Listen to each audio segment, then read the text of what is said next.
Ladies and gents, boys and girls, Friday, November the 10th, 2023. Hope you're all doing well. Chris Phillips here, your host of the Daily Crow of the Spurs Up Show. Appreciate each and every single one of you tuning in. TGIF. Happy Veterans Day, by the way. And let me start by saying thank you all so much to those who have served our great country. Appreciate each and every single one of you. Also, those active duty. Thank you all so much again for your service. I know I had some people reach out and say, Chris, Veterans Day is tomorrow. Again, Gamecocks football's thrown something out there. A lot of others have posted. So whether you're celebrating today, tomorrow, you should be celebrating every day, right? And thanking those that have made the ultimate sacrifice for us, for our freedom, for our rights, if you will. Again, guys, happy Friday. Appreciate you guys all being here. I see Brian Dean, Todd Smith, John Edward, Jacob, Brian Alexander, Xavier, what's going on? Also, those in the Discord. Y'all head over to the TDC Questions channel to be sure your questions are answered there. Guys, of course, later in the show, we're taking your questions, your comments, and your voicemails at 843-790-3377. You can also text that number at 843-790-3377. Here on this Friday, here on this game day eve, as in just 24 hours, South Carolina and Vanderbilt will do battle at Williams-Brice Stadium. And guys, the good news is this. It looks like the weather is clearing up for the game. So it's still going to be chilly. It's still going to be cold, low 50s, if you will. But seems like the rain more than likely will hold off or at least miss the South Carolina game. Looks like it's going to rain early in the morning. Hopefully that rain will stay away and those at Willie B will enjoy themselves. So we don't need cold and rain. Cold is fine. By the way, guys, something really, really quickly, and I know our guy Jake Crain is waiting in the wings. Jake Crain upcoming, guys, in just 2 minutes. We're also talking the Lane Kiffin audio that leaked. We're also talking some of the Michigan stuff, also SEC basketball. Gamecocks taking on Virginia Tech tonight, and there's a ton of great SEC hoops tonight. And then, like I mentioned, your questions, your comments, what have you. I mentioned this to you guys over the summer, right? I'm transparent. I keep it a buck with you guys, and I informed you that I applied for credentials to SEC Media Days back over the summer, right? And took you guys on that journey, and that was a really, really cool thing. It was really cool because we got the credentials and we went. It was a really good time. We have now applied, as the dogs go crazy because somebody's dropping their dog off today, which great timing, by the way. God knows I do a show. I just did it anyway. So we have applied for credentials to the SEC championship game in Atlanta, Georgia, early in December. Fingers crossed. It is obviously very, very competitive. Anybody wants to be there. Everyone wants to go. But we have done that. I figured, you know what? Why not? This will be a really, really cool thing, a fun experience. And as a South Carolina guy, maybe the only way that I'm ever going to get to go. That sounds so bad to say. But maybe the only chance I'll get to go. So fingers crossed, I will keep you guys updated one way or another. Either way, we'll be watching the game, covering it, conversating, all that good stuff. But hopefully, I would love nothing more to be in Atlanta. Our good friend Darius Rucker is performing a free concert on Friday. I've never been to the College Ball Hall of Fame. So it could be a really, really fun trip. Could be a lot of fun content being created from that trip. And again, I'll be sure to let you guys know what's going on. Either way, guys, got a jam-packed show. Lots to get into, lots to unpack, lots to discuss. Feels like there's been kind of some, I don't know if Friday news dump is the right way to put it with some things, but some things coming out late this week. It's been a really, really busy end of the week, and we're going to go ahead and bring him on. Nobody better to help us break it all down than our good friend Jake Crain of Crain and Company. Joins the show once again. Jake, what's going on, my man? How are you? Man, doing great. Excited for another big weekend slate of college football. I do want to say thank you, obviously, to all the veterans out there, anybody who's served, anybody that's serving. Again, we wouldn't be able to talk about sports and do the things that we want to do as Americans without you guys. So I want to make sure and give a shout out. And also, it's the Marines' birthday today, 248th. Some of the best of the best. My grandfather was one of them, but no, just want to give a shout out to everybody who serves this country. You guys are the real MVP. Well said, Jake. And with that being said, we'll go ahead and dive into everything. Let's first start off. This morning I saw both Cone and Blaine's reactions to the Ole Miss audio that leaked. And I felt like, a couple of weeks ago, this was a story, but it really didn't gain a whole lot of traction or get legs, right? But with audio being released, right, you knew there would be some conversation, some chatter. Again, I heard Cone and Blaine this morning. Where do you stand on this whole Lane Kiffin situation with the player suing for $40 million? Was he right? Was he wrong? Where do you fall with all this? Well, first off, look, mental health is something that needs to be taken serious. We dealt with it in my family with my father and that situation. Have been up close and personal with it. We all go through our battles. But in this case, I live in the real world, Chris, and I don't care if you host a sports show, if you're a salesman, if you're an accountant. We all have bosses. Most of our bosses have bosses, and regardless of what's going on, if you're in a job or you're in something where you're getting paid or reimbursed or something for your services, even in college football with a scholarship, and somebody above you says, "Hey, I need to meet with you," you can't just tell them to shove it, right? You can't just say, "All right, hey, I need to take a couple weeks off for a mental health break," and then the person above you says, "Well, I need to meet with you and talk about it," and you tell them no. You shouldn't be surprised, regardless of what area of life you're in, when you go back to work after not going there for 2 weeks or go back to wherever, and you no longer have that position. Now, coincidentally, this mental health episode just so happened to take place after he was told that he was moving from defense to offensive line and possibly to the scout team. And he asked Lane Kiffin, "Is that a choice that I have, or is that something you're telling me I have to do?" And Lane Kiffin said, if you don't want to do it, then you can quit or transfer. We live in one of the most free eras there's ever been in college athletics for not only getting paid for your name, image, and likeness, but being able to go where you want with no consequence. I get a little tired, Chris, when we refer to 18 to 22-year-olds as children, when we treat them like they're 8 to 12-year-olds. It wasn't that long ago, and speaking about Veterans Day and the Marines' birthday being today, that we dropped 18-year-olds off to go fight the Nazis and die in a European country. Yet you can't be expected to meet with your superior. If you're going to take 2 weeks off, that's too much to ask. I also think it's very telling that not only was this audio clip not contextual, it only gets to the part where Lane Kiffin is kind of dogging him a little bit about it, which if you've ever been a part of a team or you've ever been in a locker room or dealt with the head coach, you got it easy, bro. Like, you got it easy if you've ever heard the real things that get said. But the fact that we're sitting here in an era where you can get paid for name, image, and likeness, you can be on full scholarship, yet you have the ability to just do whatever you want whenever you want. That's a horrible precedent to set if you're Lane Kiffin. It's impossible to operate under that. And number two, it's not realistic. And the job of these coaches is to mold these young adults, not children, these young adults, and get them ready for the real world. And sometimes tough love's needed. Could Lane Kiffin have kept his composure a little bit better? I guess so. Could he have not called him a few of the choice words he called him?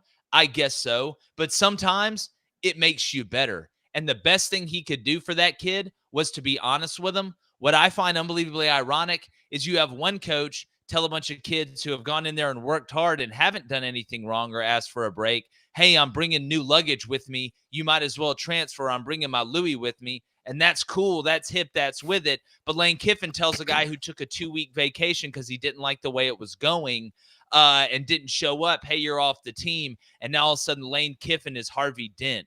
I think it shows the signs of times we live in. I think weak times make soft men. And I think half the problem we have with young people is they expect all the success with none of the work. And part of a team sport, and one of the greatest things that football offers us and why it's a great teacher of life, is because it's about the grind. It's about everybody going through the times that are tough together to get to the good times. Because at the end of the day, if the hard times weren't so hard, the sweet times wouldn't be so sweet. So I think it's soft, to be honest with you. 40 million, I wouldn't give you 40 cents with that work ethic. And Jake, I love what you said. Good times make soft men make hard times make, and the rest is history, right? So, I mean, it's, I think, very well said, and I agree with you. We're going to talk about this more on the show today, but to your point, anybody who's ever been in a locker room before, especially if you've been part of a team, I mean, Ole Miss is good. I've been on a team in college that was not good, that was losing, and you'd be blown away if you heard some of the things that were said. Well, Let's you put know it the best that part was about coaching in college, Chris, compared to high school, and why I have so much respect for high school coaches, is I coached high school for 1 year. For 1 year. The rest was in college. I never had to worry about, once I got them on campus, mama calling me, daddy calling me, hey, little Johnny's not happy. Hey, little Timmy's not happy. He's not enjoying it. Okay. Well, in college, if he's not happy, he's on scholarship. Here's what you can do. You can get in the car. You can drive up here. We can have all his stuff outside the facility. Y'all can get in the car and go on together, right? In high school, it's a little bit tougher than that, but I mean, it's just shows the sign of the times we live in. 40 million? You want 40 million? Dude, I mean, mental health's a real thing, dog. It's a real thing. Like, we are going through problems. That doesn't mean you get a 2-week free vacation, then expect everything to just be rainbows and handshakes and smiles when you get back. It's not how life works. He did that kid a favor. Yeah, I think the shame of it too, Jake, is that asking for 40 million for a situation like this is making a mockery of the people that actually have real issues and problems sure. and serious, and $40 million for what? For what? So I agree with you. Two other pressing matters, Jake Crain, the Big Ten preparing a notice of disciplinary action against Michigan ahead of their trip to Penn State per Heather Dinich. From what I've read on social media, two people are saying Jim Harbaugh is gonna be on that plane to Penn State. Yeah. What are your thoughts? Like, what's the Big Ten gonna do here? 3-game suspension, they're rumoring. What do you expect from the Big Ten? This is, I just feel like this is such a joke. This is just absolutely ridiculous. But we talked about that the last time I was on here. It'll be a slap on the wrist or something. I mean, heck, at this point, Jim Harbaugh hadn't even coached half the season. So you might as well sit out another 2 games. If anybody's prepared to do it, it's Michigan. Who knows how he'll spin this? But the fact this has gotten to this point, and look, I get it. Tony Petitti, he's a younger one of the commissioners. When he sits down with the rest of the Dons, you know, like what Greg Sankey would have said if this is Alabama? He'd have been in that room, like, petting his cat, like, with a cigar. He's like, we're not going to do nothing. We're not going to do nothing to him. And the more this goes on, the more respect I have for Michigan. You want to know why? Because growing up in SEC country, and y'all can feel me on this, South Carolina fans, y'all been in the SEC long enough. Y'all get it. All we do is get pointed at. All you guys care about is football. Y'all are willing to do anything. There's things that are more important. Hell, the slogan of the conference is it just means more. And come to find out, those sitting on their golden hills and their ivory towers, Chris, telling everybody else, oh, you can win and be a successful program while doing it the right way and being so inclusive and all these other things. Y'all are just as dirty as the rest of us. Y'all are just as degenerate as the rest of us. This is the same argument we had before NIL when people be like, well, at least my school's not paying players. Yeah, they are, bud. Then there used to be an unwritten rule. That's why nobody turned anybody in, because if a kid comes and visits me and I pay him $100,000 when it's illegal to pay him, or I pay him $50,000, and then he goes and visits your school and you pay him $150,000 and he commits to your school, what am I going to do? Turn him in? Go tell the NCAA, well, they paid him $50,000. No, it's the mob, man. It's the mob. And again, you're getting signals either way, whether a coach comes over, whether you send in a guy before the game, whether you pick him up like Auburn did against Mississippi State halfway through the first quarter. So if the end result is you get the signs, and we all know for years people have been stealing each other's signs, and it's how you adjust after it. If it all ends with the same outcome, then what's the difference? What's the big deal? It's so sad. We're talking about this in the middle of what has been one of the best college football seasons so far, with as many teams as I can possibly remember that can win it, on the verge of going to a 12-team playoff. We should be having incredible conversations about what it's going to come down to in the Final Four and some of these great matchups. But no, what are we doing? We're having the NCAA just whisper to guys at Yahoo Sports and around the country, hey, we don't have any evidence, but tell them this, tell them this. Then all of a sudden, Tony Petitti, the new commissioner of the Big Ten, gets all nervous because he doesn't want to look like he's, the getting strung along by the puppets. It'll be a slap on the wrist. This is an absolute joke, and it's laughable. We're still talking about this on the eve of Michigan versus Penn State. I'm having to talk about stealing signs and suspensions. This isn't the Astros, dog. We're not beating on trash cans with electronic devices telling us that, hey, they're throwing it to this guy. It's not how that works. Jake, too, the irony that you mentioned of any college fan base being this holier than thou approach Oh, it's or laughable. turn it. Yeah. I mean, and it happens everywhere, right? I mean, but I had in-depth conversations with the late great Brad Lawing, who coached at South Carolina, coached at Florida, coached at Michigan State under Nick Saban. Like, this dude's been around the block, coached some big time football. But he was just telling me stories. I mean, back in the 90s when, one of his stints was at South Carolina, I think from like 92 to 98 or something. He was telling me the stories, the recruiting stories. Heck, he told me a story about when they were recruiting, I think maybe it was Travian Robertson or maybe it was Pharaoh Cooper, somebody. Either way, a recruiting battle he had head-to-head with Billy Napier when he was at Clemson. And that, they would catch or it was Kelsey Quarles, the D lineman. Either way, doesn't matter the player. But they would, he caught Billy Napier and caught another coach like visiting with a player when he wasn't supposed to. And there was just kind of like this unwritten rule of like, all right, like we're both doing what we need to do, but you don't piss in my yard, I won't piss in your yard. It's all fair, right? It's all Right. fair. It's Right. all fair but may the best man win. But this is Right. again in the arms race. There's so much money that's involved in college football, and the pressure to win is so high. Just like anything, you are going to find every crease, every avenue, every available option to put your team ahead. What's the best way to do that? Get the best players. Now, there are rules that can't be broken, right? There are some rules that shouldn't be broken, but this ain't one of them. And I like the point you made too, Jake, whether it was last week or on your show, where it's like, be careful throwing stones from a glass house at Michigan and you piling heard what on. Cone said, right? What Michigan did with the meeting with the Big Ten. So apparently Michigan has this like break if emergency binder of things other teams have done, including stealing their signals, like Purdue, Illinois, all the way down the list. They brought that to the meeting. They're like, okay, we're not saying this didn't happen, but look at what else is happening. They went Donnie Brasco on them. Who can tattletale more? That's kind of what it turns into. Yo, how snitches, man. Hey, love it. Everybody's playing the role of what's the rapper's name? 6ix9ine, right? Just whatever. Keep me out of jail. Yeah, God, that sucked. You mentioned the rankings and how many teams can win it, Jake. Obviously, college football playoff rankings, they don't mean a ton right now, but your thoughts, top 6, Ohio State, Georgia, Michigan, Florida State, Washington and Oregon at 5, 6. Then you got, I think it's Texas and Bama at 7, 8. I thought Greg McElroy made some really good points about resume and who Oregon's played versus who Texas has played, who Bama's played. But your overall thoughts on the college football playoff rankings? I mean, is it something you start paying attention to right now, or are you going to give that a couple weeks? Well, it typically works itself out. Even in a crazy year like this year, it'll probably work itself out. But I'm almost done paying attention to it. Like, I have to talk about it because obviously it's a big deal. And it's a big part of our show. And we have a huge college football fan base and audience. But I'm so sick of the committee like trying to tell me like they're doing anything other than just trying to appease as many people as possible.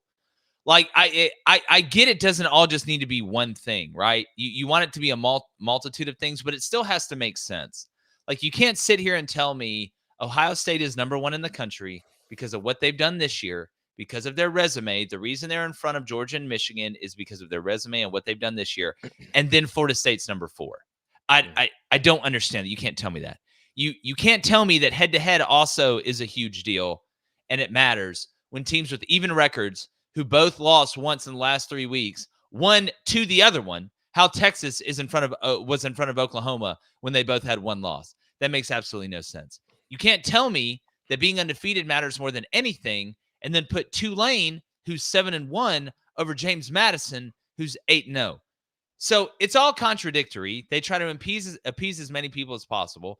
I'm sick of athletic directors being on this. We need to have people who understand what's going on, who actually watch all the games, not guys that were just lawyers in college and now they're athletic directors. And so since they're the athletic director, they know what needs to happen. It needs to be pretty simple. There's one overarching criteria, right? Whether that's strength of schedule, whether that's you want to put it in some whole resume ranking that a computer shoots out that adds all those things, which you already have, that's great. It needs to be that and a blend of the eye test. But what it can't be is contradictory all the way throughout. There may be 1 or 2 instances, like having Oregon in front of Texas and Alabama. That's probably the biggest knock that I have on our rankings we did collectively between us 3. That's where we had our most heated argument. But you could say that Oregon does return a lot from what they had last year. The same reason that we have Michigan where we have them is because while Michigan hadn't played the toughest schedule this year, I've watched this group of core players play for the last 2 years. They've made the playoff the last 2 years. This offensive line that added 2 All-Americans to it that I've seen play at the Division I level, a quarterback in J.J. McCarthy and running backs that are returning, a defense that I know most of the guys that are returning and what they can do because I've seen it, and they've lost multiple ways. So it just there's no point in even having the rankings right now if there's not going to be any uniformity to it or consistency. I just think it's a bunch of old rich people sitting in a room seeing how many asses they can kiss and how little people they can piss off. Take that statement and apply it to a lot of different things throughout the world, Jake. I'll leave it at that. It's amazing, right? How it always ends up like this. Yeah, that's what it all kind of funnels down into. That's it. Jake, on the field, let's talk a little football. South Carolina, a win is a win is a win. They beat Jacksonville State, a team that had lost 4 in a row. Granted, I left that game very dejected. Felt like I just watched a loss. I know. But either I was way, texting with you during the game. Right. I mean, a win is a win is a win. I guess you just take them where you can get them when you're 3-6. Auburn just played Vanderbilt, and Auburn's not an explosive offense. That's not a hot take, and seemed like they went up and down the field on them. And by the way, I totally owned the I picked Vanderbilt in the you did. You did pick Vanderbilt over the summer, Chris. And then we got to the week of the game, and I was like, you know what? It's already out there. It's already done. And Auburn Twitter was in my mentions on Saturday yet again, which I appreciated. I bet they were. That was a lot of fun. They were going back to the graphic over the summer, like, hey, buddy. Oh, dude, what about this one? Nobody keeps a grudge like Auburn, dude. Nobody. Like, they'll remember 100 years from now. Like, literally at your funeral, there'll be somebody just gets up remember there that guy? Like, I remember the time Chris picked Vanderbilt. Yeah. So what did you see from Vandy? I mean, obviously South Carolina is a team that has their own slew of issues, but Gamecocks going for their 15th straight win over Vandy in this series. What did you see from Vanderbilt that you look at the game tomorrow? Does it favor South Carolina? Gamecocks yet again 2 touchdown favorites?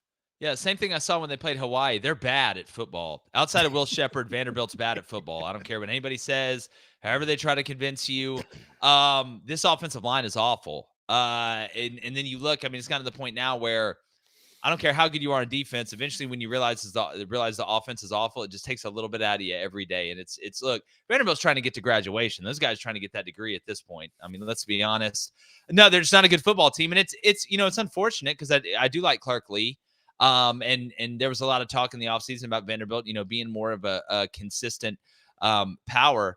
Or not power, but being a more consistent player in the SEC that contends a little bit more or has a chance to win a couple more games. But this is as bad as a team as I can remember. They struggle to throw the ball. They'll make South Carolina's defense look a lot better this weekend. They'll look a lot better this weekend. You'll be leaving the stadium feeling pretty good about it. Ken Seals is really their best hope at quarterback at this point. The lefty, he's from the state of Alabama. He's an Alabama kid. I mean, he couldn't hit water if he fell out of a helicopter in the ocean. So no, South Carolina, I love it. I love to buy it down -13.5 Gamecocks. I think they're going to roll. I think Jacksonville State was a whole hell of a lot harder matchup than Vanderbilt is. And it just is what it is, man. And at this point, if we're going to bring in Texas and Oklahoma, like, can we put somebody on the trading block? Can we get Vandy? Why do we pretend that academics matters? Why do we keep doing this? Like, we're like, no, don't get rid of Vandy because academics matters. How many people would really be like, nope, not watching SEC anymore now that that Vandy's out and academics says, because that's why I watched. That's definitely why I watched LSU versus Alabama last week because of academics, definitely for sure. Jake, I think you're going to get a lot of pushback though from the folks in Columbia if you try to trade Vandy out because that's typically the auto win per auto win. That's an auto win. So you might get some that. You might get some pushback on that. I may get pushback from all other 19 teams in the league now. Indeed. Looking at the Week 11 slate, Jake, let's go right to the big one. Ole Miss in Georgia. This is a night game at Sanford Stadium. College game day is in town. What are you most looking forward to this one? Can Lane Kiffin and company give the Dogs enough headaches to make this thing a fourth quarter game or maybe even pull the upset?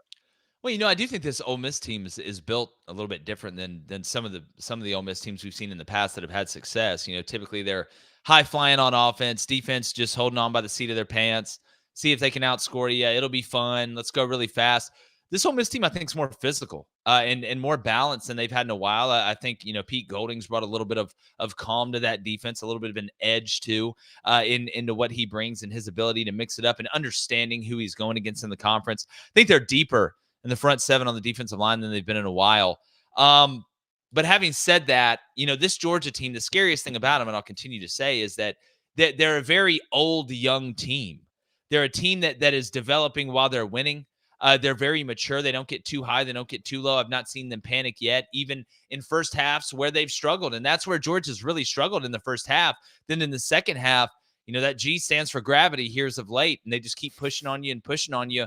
And I think Carson Beck, it goes to show you that guys who bide their time, who get a lot of experience within the program, going through practices, and then getting a chance to go out there and shine, it gets you the most ready. That's why red shirts, sometimes the best thing that can happen to you.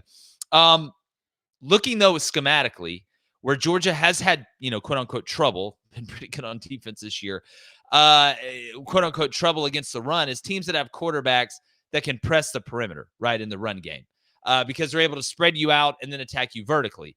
Ole Miss is very good laterally and vertically in the run game, and it's a huge weapon for them. And Jackson Dart, I think, has done a good job of limiting the turnovers that he's had while the play breaks down, or improvisationally, not throwing the intermediate defenders when he scrambles. And Ole Miss is top 5 in the country in not turning the ball over. They're top 10 in sacks defensively, top 5 in not turning the ball over offensively. That's a pretty good combination. I think what you're going to see is Ole Miss is going to hang around. I would not be shocked if it was tight at the end of the first half, or Ole Miss is even winning. But Georgia's going to do what Georgia does. They're going to make their adjustments, and in the second half, they're going to win. But I like Ole Miss to cover to 10.5. Don't you feel like, though, Jake, at some point, like that's playing with fire? Like that's a recipe for disaster for Georgia. It's going to bite them. You got to think it's going to bite him at some point if you play. Well, you got to think, is Carson Beck going to come down to earth one of these games? Like, is he going to have one of these games where even the best quarterbacks with the most experience, they have them? At some point, is somebody going to force him to do that? But I think the great equalizer, Chris, is Georgia has one of the best offensive lines in the country, especially when it comes to pass protection.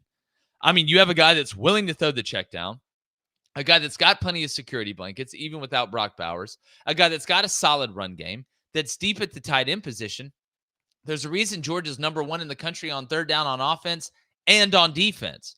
It's because he has plenty of time to throw the ball, and they're the most efficient offense in the country. Georgia's had a 3rd and 12 twice this season. Twice, that's it. It's incredible. So a team that stays on schedule, a quarterback that understands you'll never go broke making a profit, that's a hard team to put in a bad situation. You think maybe the math will end up working out on it? We'll see. I just don't trust Ole Miss in the second half. Now, Jake, a game that's sort of flying under the radar, it's certainly not going to determine the SEC West champion, but the Auburn Tigers going to Fayetteville to take on Arkansas, 4 o'clock kick on SEC Network. Arkansas, a team all of a sudden got their first SEC win. It's crazy what happens when you fire a deficient coordinator and just kind of let the thing hang out and see what happens. And KJ Jefferson and Rocket Sanders get loose and you pull off a big win. Auburn obviously coming off the Vandy win. What are your thoughts on this one? Again, this isn't like the headliner matchup, but I think this could be a really, really fun game. Yeah, I mean, flip a coin. Okay, this is one. Like, if anybody tells you that they know exactly what's going to happen in this game, call the FBI. By the way, I'm taking Auburn on the road this week. I think I'm paying my debts back to Auburn people. So look, I mean, who knows? 50-50, Chris. Look, I think there is something to Kenny Guyton obviously coming in and putting the ball in the best player's hands. I mean, I don't think that's, a crazy formula. I think Dan Enos was trying to take some hits off of KJ and off Rocket to get him through the year and ended up costing him his job. What a horrible loss by Billy Napier in Florida, too, by the way. Just a really bad loss. And I keep telling Arkansas fans, was this the best thing that could have happened to you guys? I mean, does this just delay the inevitable? We'll see down the road. But look, I don't trust Peyton Thorne yet on the road against a team with the pulse in an environment with a pulse. I mean, he went out to Cal and looked flustered. Going to Vanderbilt, I mean, there were more Auburn fans there than there were Vanderbilt fans. So Arkansas, after that win, I'm sure they're going to be fired up. Fayetteville's got a lot of pride. They're going to show up, show out. I just still don't trust Peyton Thorne enough on the road against teams with a pulse. And I think Auburn can get there in the pass rush. I just don't think get KJ Jefferson down. I mean, he's a moving mobile home. I mean, how do you tackle a mobile home that's going down the highway? I mean, you just throw bodies at it. So look, I think Arkansas wins this game, but betting this, not touching at all. Jake, forgive me. I'm just humored by it. I'm not saying you're wrong, but I'm humored by the thought of We don't trust our quarterback in road games yet. It is November the 10th, my friend. So that ship is and he's year 4. Probably long sailed. There's probably no, there's no trusting him at that point. It is dear what Michael Pratt. Yeah. Hi, I'm Jake. Speaking of gambling, Tennessee, Mizzou. This one basically coin flip as well. I like the over. What are you looking at in this ball game? Luther Burden's health's obviously a big deal. Missouri's pass defense is very deficient, but I'm still and they've protected Joe Milton. Tennessee is 75th in the country in passes attempted per game, and a lot of that's because they got a great run game. You're able to protect them. I mean, if you look, I think Joe Milton's got 15 touchdowns, 4 interceptions. Hasn't been exceptional. I think in the first half against Alabama, he was incredible. And then, they put the invisibility cloak on the second half, just absolutely, disappeared for a while. But I think Missouri just finds a way, man. I think this is a good team. This is a Missouri team that went on the road and beat Kentucky without Luther Burden going off. I like their run game. I like Schrader a lot. I think this offensive line's overperforming. Brady Cook's dual threat ability. He's still sneaky as a runner. And then you have Weiss Jr. and guys that can make plays on the outside. Tennessee's been a little bit Jekyll and Hyde on the road, and not just halves-wise. I mean, you remember going down to Florida and the way they looked. I think Joe Milton makes a couple big mistakes this game. I like Missouri. I think they're still the underdog. I think they're a minus 102 or something last time I saw it, as opposed to Tennessee being minus 115. I think they're plus 1.5, something like that. But no, I like Missouri money line. Jake, is LSU Florida a rivalry in your mind? No. They consider it one, I think. I think LSU considers everybody a rivalry because they don't have an in-state rival. That's what happens. Like that's you got to consider everybody a rivalry, right? Like I'm from Auburn. It's Alabama. Y'all from South Carolina fans. It's Clemson, right? You're in the same state. LSU, it's Tulane, Louisiana Tech. Nichols? No, LSU's got a rivalry with everybody because they have a rivalry with no one. That's fair enough. Do you give the Gators any shot in Baton Rouge? I mean, yeah, because LSU's defense is god-awful. Which Florida team's going to show up? I mean, Billy, speaking about Jekyll and Hyde, and look, I know they've been so up and down, to your point. It's weird, roller man. coaster. It's like the roller pass, coaster. like, they hate prosperity. They hate prosperity. Can't stand it. I just think LSU, Jaden Daniels is going to play. It's looking like that they got the best offense in the country. How much of a shame was it that Jaden Daniels went out in that Bama game? Because we were robbed of such a great finish. That was going to be such a great finish to that game. Those two quarterbacks, that was incredible football. I know I'm asking you about every game, basically, Jake, but really quickly, Bama, Kentucky, do you feel like that's a weird spread in that game? What's it at, 10 right now? Which just that feels like 10 or low. 11. That feels kind of low, does it not? Well, I think Kentucky. I feel like people, not to cut you off, but I feel like people kind of sold their stock on Kentucky a couple weeks ago. When everybody's looking at Kentucky, Georgia, they're like, Kentucky's going to win. Kentucky, that was the worst matchup for Kentucky possible. Yeah. Kentucky's a box run team. They're a power, counter, gap scheme run team. They'll do some zone stuff, but Devin Leary's not going to keep the ball and run it. Like, they're a traditional run team that builds it off play action. I think they play action like 33% of the time, which maybe tops in the league. That's what Liam Cohen does, and he pre-snap motions you to find out what coverage you're in and how much movement you're getting. That's what he does. Kentucky is not built to run into the teeth of Georgia. Kentucky is not built to run into the teeth of Alabama. Devin Leary's played a couple good games here lately. Don't trust him. Don't trust him without a run game. Alabama's defense is really good. I think Alabama, and I don't think, and now Saban comes out and says, well, I guess we're going to tailor the game plan to Jalen Milroe's strengths now. Well, then everybody's in trouble, including Kentucky. I like Bama big in this one. Big. And speaking of Kentucky's playing style, Jake, what I'm not looking forward to, looking way too far ahead, is what Ray Davis might do to the South Carolina defense. He might go for 3 bills. Here's the thing: am I going to get brought back on when y'all go 5-7? Like, is it's just my time? For sure. End? No, dude. Yeah. Are you kidding me? Come on, you know. No. I'm just saying. There's a lot of hate earlier in the year. Don't think I forgot. Listen, I respect the man that keeps the receipts. I respect it. The rest of the slate, obviously, headline, Jake, Michigan and Penn State, the big noon kickoff. What else are you excited about on this Saturday? Florida State, Miami, still a really fun rivalry. Utah, Washington. What else are you looking forward to? Oregon State, Stanford, if you just want to have some fun. I think Washington, Utah. While I don't think Utah's going to be able to score enough points, it's going to be fun anytime Penix gets out there. Can't wait to watch Oregon score 80 on USC. That's going to be incredible to watch. I'll tell you, 10:30, the 10:30 kick.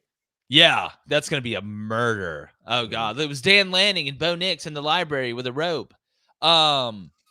Also, Quinn Ewers. I want to see how healthy he looks. Kind of what Steve puts on him on the Mhm. road in TCU. That should be an interesting game. There's great games throughout the whole slate, man.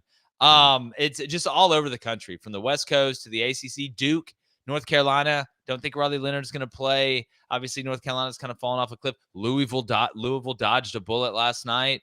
Woo! Keanu Reeves, that bullet last night against Virginia. Virginia's been like sneaky. They Like have. they jumped up and bit North Carolina. They've been in some games I don't think they're going to be in. Maybe this Tony Elliott situation is going to work out after all. It was Virginia that lost to JMU in week 2, right? Wasn't that James game? Madison's a wagon. Yes, yeah. And so I think after that, I'm like, oh, they lost to James Madison. They're just god awful. And it's like, actually, JMU Madison and Liberty are just covering machines. It's like, actually.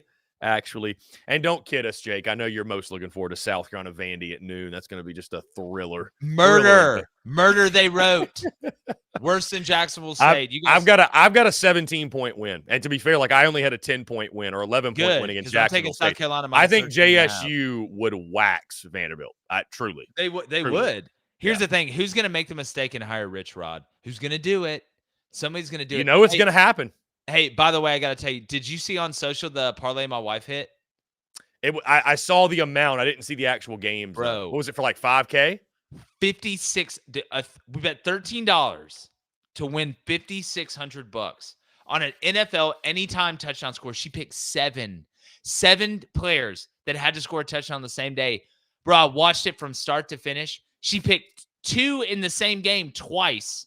Right, we're going in the Eagles game, last game of the night. She hit Nico Collins, Jonathan Taylor, Kareem Hunt, Amari Cooper caught a tip pass. Man, somebody else scored. And she had Jalen Hurts and Devontae Smith. And I'm looking at the whole time, like after 5 to 7. I'm like, these aren't going to hit. This is a great story. It's going to be funny on the show. Jalen Hurts, cute quarterback, sneaks in the first half, first drive of the second half. Here we go. Devontae Smith's on the outside. I saw him look at him and knew it was single coverage. Dog, he threw that ball in the end zone. My animals thought there was like a terrorist attack going on in the house. Like they went nuts. Can't believe it. Then you want to know how it works? I asked her, I was like, all right, honey, so you're hot. Who are you taking anytime touchdown scorer for the Bills Bengals? And she looks at me and goes, give me CeeDee Lamb. That's how to know nothing. Know nothing and you win it. That's how you hit it. Speaking of gambling, Jake, and that's that story, it's funny. That's what will inspire someone to be like, gambling's the greatest. It's like golf when you hit one good shot. It's like, this game's so easy. It's like, no, it's really not. Yeah. Your best plays of the weekend, what do you got? I know you got a full card. Also, by the way, college basketball season has begun. I know it, football is king. That's what we're all going to focus on and talk about. But I mean, do you start diving into college basketball betting right now, or do you stick with the I'm football already 6 feet underwater right now, Okay. just swimming down to the bottom just to see what's swimming Take around. all your winnings from football and just blow it all on basketball. Dude, I enjoy betting college basketball. Yeah. The only thing is I don't know what a foul is. I don't think anybody knows what a foul is really in college basketball, regardless of what they lie to you or whatever Jay Billis wants to say. No, some plays that I love this weekend. Michigan, Penn State under. Yes. Got it at 46. It's at 45 right now. Can't wait to watch Penn State get close in a low-scoring game and lose. Man, it's going to be great seeing that movie for the 35th time. Rutgers, Iowa, under 28.5. Put it down to 18.5. Dare me to do it. I'll take the under there as well. I like Georgia State, -2.5 at home against App. App doesn't travel well. Georgia State's got a quarterback that's pretty witchy, can run the ball really well. Like I said, Oregon TTP. Over 46.5 at like -120. Are you serious? Please. I mean, it's like John Dillinger robbing a bank back then with no security. It's unbelievably easy. Just give me the money. I'm getting out of here. I think that's one to look at. And then, man, God, I really like BYU money line against Iowa State. It's like +260 at home. They're +8. I'm telling you, it's tough to go win at a school that's based off of religion, man. Like, it's tough. I'm just telling you. I love it. Those all sound like winners, Jake. Those all sound like because they are. Chris. Throw in the -13.5 in Columbia, and but I already said that one. Y'all know that. No, yeah, 13, you got that. Don't take it at 14. Don't be that person. It's a horrible number. There you have it. Jake Crain of Crain and Company. Jake, you guys do a great job, man. I appreciate you taking the time. Keep up the good work, and we'll do it again next weekend, man. Next week. Looking forward to a fun weekend of college football. Who do you guys have on the show tomorrow? We got Mike Golick Jr. We're actually releasing it this afternoon. He's our special guest picker. Talk to him a little about Marcus Freeman maybe being on the hot seat next year. some Notre Wow. Dame fans that are kind of over how good looking he is and just want him to win big games. That's why they didn't like Brian Kelly, even though he won a ton of games. But no, I mean, yeah, just check us out. YouTube's the easiest way. It's Crain and Company, Crain and Company. You can come watch John Edward Kruger just be a downer every day in the chat. That's always great. Nobody wakes up more pissed off than that guy. Nobody. Jake, last thing, by the way, side note, because you bring up Notre Dame, how different it's funny, like on a week in, week out basis. I feel like the what's the word I'm looking for? I don't know. The way I view the Palmetto Bowl, South Carolina Clemson, it changes because again, which version of which teams are you going to get? The game's in Well, Columbia, but I mean, that was a it's like huge win I for feel like Clemson. I feel like I know more about the South Carolina team I'm gonna get than the Clemson team. I mean, I made more money betting on Clemson when everybody just wrote them off for dead. Like everybody picked Syracuse to beat them after they lost to Florida State. Mm. Everybody picked Notre Dame to beat them when Clemson lost, and then Clemson beat them home. It's just, and that's what happens. I think when you have a young quarterback, but there's a lot of stuff going on at Clemson. It's weird, man. They're like the guy from Split, like. 1 minute, they're like a 9-year-old. The other minute, they're like a 60-year-old British woman who went through World War II. It's just weird. And if they finish the season undefeated, I think Tyler from Spartanburg has got to be the MVP. Like, why is he not in the staff? I mean, let the man call a couple plays. Worked better than Garrett. Yeah, I mean, hey, no debate there. Dude, Dabo just comes off, man. I don't know. Off. Some just doesn't sit right. You know, it's like, I don't know. It's just like the guy, sometimes I feel like you see kind of maybe who Dabo really is. Like, he doesn't want you to see. Like, I don't know, man. It's just something like from thousands of years of the human beings evolving this planet, whatever happened. Some just rubs me the wrong way. But maybe it's the way he runs down that hill. I don't know. Full sprint. Chris, if he ever ate it, he'd have to retire. There's no way. Not in the social media age, you'd never survive. Yeah. Every recruiting visit, if I'm Shane Beamer, I'd go on. It was with Clemson. I would just have a poster of Dabo, like, or like a video of him falling down the hill. Be like, look, you believe in this anymore? And to that point, Jake, it's for Shane Beamer and Dabo Swinney. Like, I would put the state of South Carolina and the two coaches that run the major schools up against any coaches for just like, there are not more daily storylines off of things they say than the Palmetto State. Y'all have all the daily headlines for coaches and all the politicians. Like every time I watch a debate, everybody's from South Carolina. I don't know, man. Something's in the water. Something's in the water. Jake Crain at Crain and Company. Jake, I appreciate you, man. We'll do it again next week. See you. Yeah, man. Good stuff with Jake Crain. That was legendary, man. Always a good time. Always a good time. I appreciate him chatting, conversating, breaking down all things college ball, guys. That being said, we're going to jump into a quick break on the other side. We're going to get into your questions, your comments, your voicemails, and also we got some topics to discuss, some things I want to get into here on this Friday. All that and more, guys, on the other side. You're tuned in to the Daily Crow. The Daily Crow is also brought to you by our friends over at A1 Air Quality Consultants. Headaches, coughing, running nose while in the office or just in your home. Call A1 Air Quality Consultants to have your air checked today. From Columbia to Asheville, Anderson to Charlotte, they are your breath of fresh air for all of your air quality needs. Be sure to give them a call or shoot them a text today at 864-619-2092. That's 864-619-2092. You can also contact them via email at a1airqualityconsultants@gmail.com. Be sure to check them out. We thank A1 Air Quality Consultants for their love and support of the Spurs Up Show, and tell them that Chris from the Spurs Up Show sent ya.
Ladies and gents, boys and girls, we are back here on this Friday, November the 10th, 2023. Appreciate each and every single one of you tuning in. With that being said, we got a ton to discuss. We're going to take your questions, your comments, your voicemails during the next hour 15 or so. It's going to be lighthearted conversation, guys. Again, there's things I want to get to, but won't be quite as structured as normal, but certainly a lot to talk about, a lot to discuss. Again, I want to thank our good friend, Jake Crain of Crain and Company, for taking the time. Jake always brings the heat, guys. And again, I really, really do appreciate him jumping on the airwaves. Always a ton of fun chatting with Jake Crain. Guys, that being said, one of the topics that we discussed, and Billy Cotton says, Tyler from Spartanburg needs to be a counsel for losing coaches. LOL.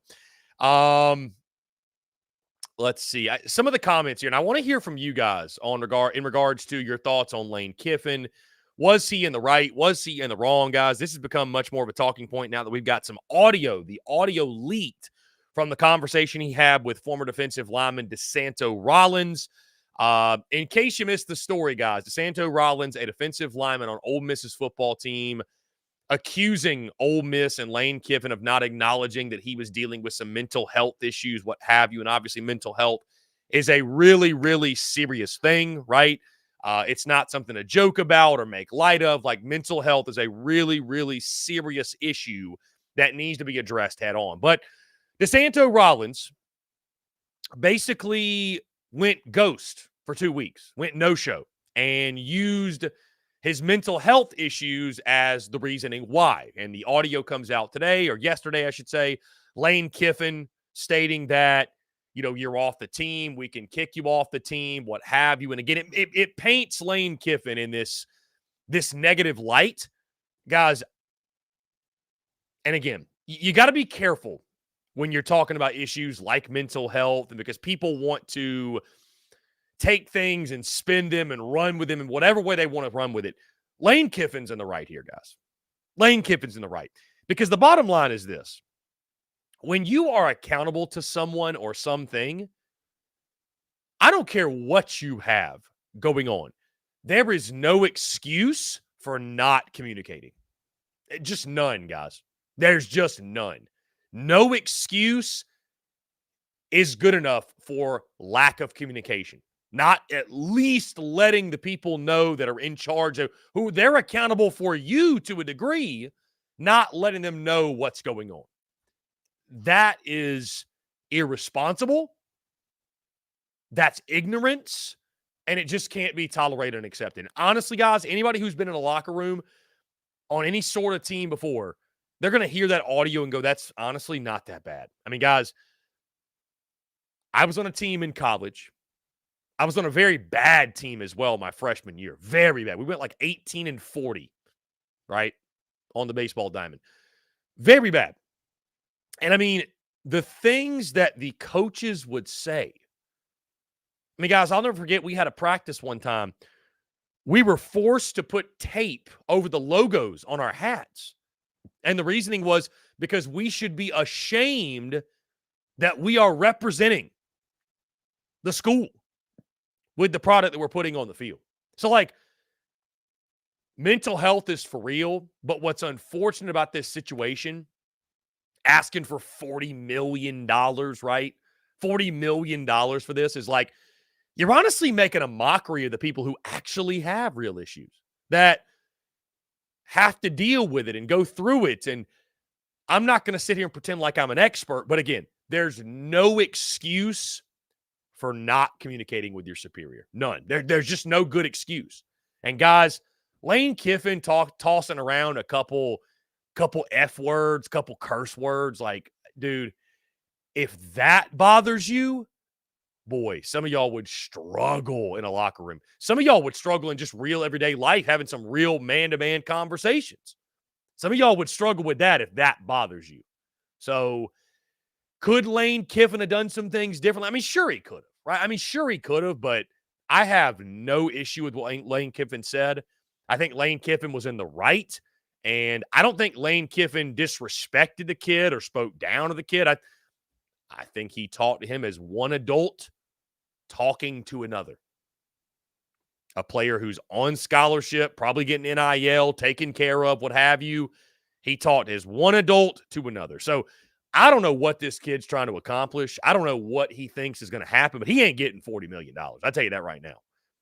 I mean, you're telling me some college dude thinks he's going to sue Lane Kiffin and Ole Miss. He's going to sue a very, very rich head football coach and a very, very rich SEC school, and he's going to win.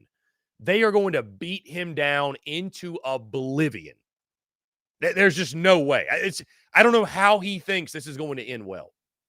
So, again, it's all about accountability, guys. You can't use mental health as a crutch, especially in today's day and age where mental health is a really serious thing. And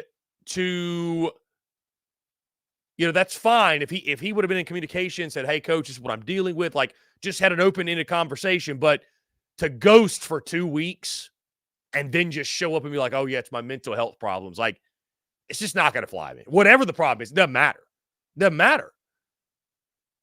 So I think Lane Kiffin was in the right. And I mean, listen, the kid went there recording the conversation.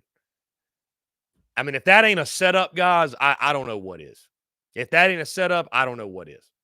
So, anyways, let's see. What are your thoughts on Lane Kiffin? His comments. Let's see.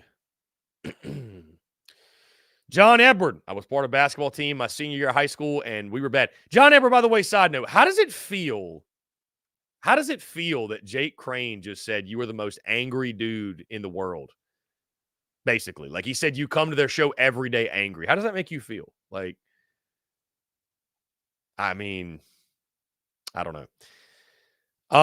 Steve Austin, getting to your questions. I wish Tyler from Spartanburg would call into Carolina Calls and work his magic, but I know it would take a hell of a lot more than that. Maybe if he called Tanner's office. Maybe so.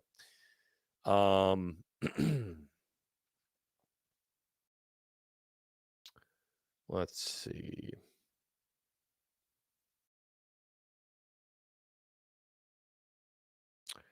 South Carolina, Vandy DeMar, guys. Let's look at the SEC slate, by the way, of college basketball. There's a lot of good basketball on.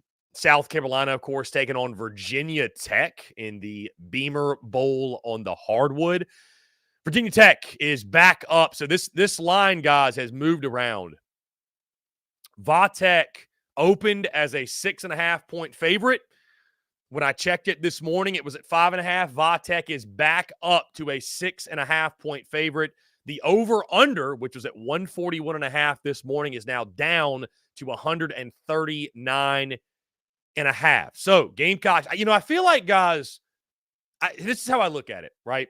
Because we've talked about, like, where does college basketball sit in the state of South Carolina?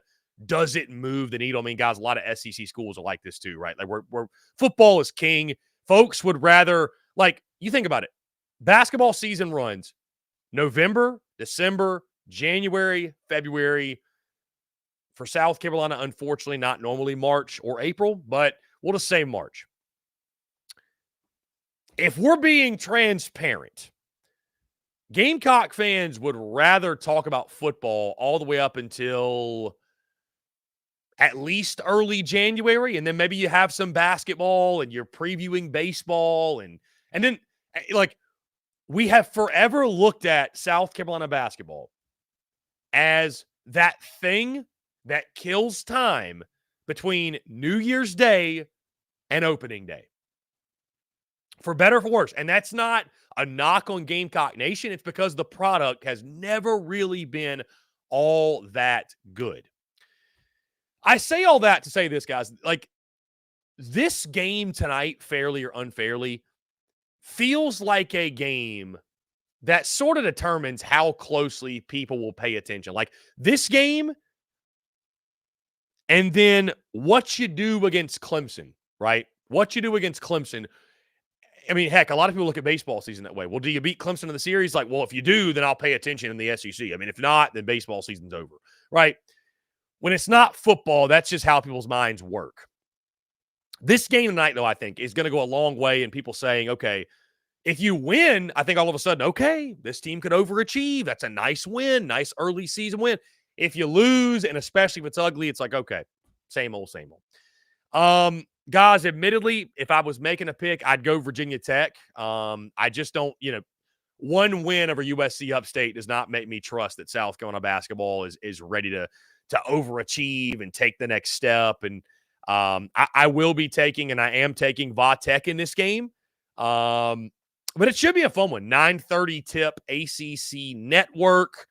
Again, Va Tech, a 6.5-point favorite. The over-under set at 139.5. Would be a big win. Would be a big win early in year 2 at Lamont Paris. And again, I think it'd be a win that if you can pull it off, all of a sudden you're looking and saying, okay, maybe this team is a little bit better than we've been giving it credit for. So, because I think a lot of the reasoning for doubting South Carolina, I think a lot of it's just uncertainty. And I think the other reason is just South Carolina's always bad at basketball. So it's like, why would you give them any benefit of the doubt? Just reality is what it is. Guys, the rest of the SEC slate, Texas A&M and Ohio State. What a game this is. State is a 1.5-point favorite, over under at 138.5. Both these teams are 1-0. The 15th ranked Aggies will take on the Buckeyes. Going to be a fun game. That game is actually at 7 o'clock tonight. So a lot of games at 7. Georgia, Wake Forest. Bulldogs are a 1.5-point favorite, over under 155.5. You've got Florida, Virginia. Virginia minus 1.5, over under 135.5. Vandy, they're taking on USC Upstate, trying to bounce back from a loss to Presbyterian. They're 11.5-point favorite, over under 145.5. Kentucky taking on Texas A&M Corpus Christi. I believe that's Corpus Christi. Yeah. Let's see. Hold on. It's Texas A&M Commerce. Okay, so I'm wrong. That's why I checked it. Texas A&M Commerce. UK, a 27.5-point favorite, over under 143.5. Bama taking on Indiana State. Indiana State's a lot of fun. 18.5-point favorite, over under 161.5. Ole Miss, Eastern Washington. Rebels are a 14.5-point favorite, over under at 143.5. Auburn, Southeastern. Auburn minus 24.5, over under 153.5. Arkansas taking on Gardner Webb. Hogs are a 24.5-point favorite, over under 142.5. So you're getting into some very lopsided spreads here. LSU and Nichols. LSU a 20.5-point favorite, over under 147.5. Wisconsin and Tennessee. Now, this is a fun one. Tennessee, a 2.5-point favorite. I believe this game is in Madison. Over under 132.5. Big game. Finally, Missouri, Memphis. Mizzou is a 2.5-point favorite, over under 159.5. So that is the rundown. John Epper says if you really want to watch some good basketball, Arizona Duke at 7. Okay.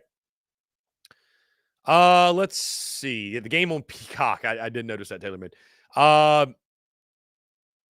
TaylorMade says, we talk about hoops more if we were nice, Chris. I mean, I definitely think, to your point, TaylorMade, I definitely think that if South Carolina – see, that's the thing is like, CLA is normally a ghost town for the men. And, I mean, it's a great conversation, though. Like, anybody who says that South Carolina fans don't love basketball, and I know the fams are like their own section of the fan base, but, like, you cannot convince me that if South Carolina – if the Gamecocks had a top 25 program, top 25 product on the hardwood – dude, CLA would be packed. CLA would be packed because you know what Gamecock fans love more than anything? A winner. Gamecock fans love a winner, guys. I mean, again, you're selling out for women's basketball on a game-by-game basis. So don't tell me the men would not have a jam-packed turnout if they were really good. But just TaylorMade really, like, he says, even at places like Tennessee and Bama where football's clear cane, they go hard for basketball and invest huge in their programs. TaylorMade, that's very fair. That's very true. I guess I'm looking at it, though, from, like, the consumer interest level.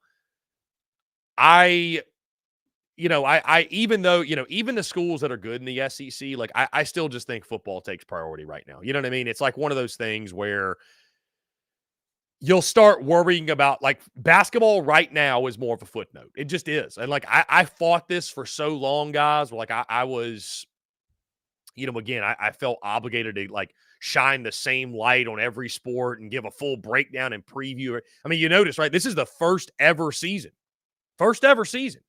that I am not doing, like, these super in-depth game previews. I'm also not doing post-game reactions for every single game. Like, it's football season, man. It just is. It's just football season. Like, it just doesn't really call for it. You know what I mean? So, games that are big, like the Clemson game, for example, we'll probably do like a post-game call-in show for that game. I think that could be a lot of fun.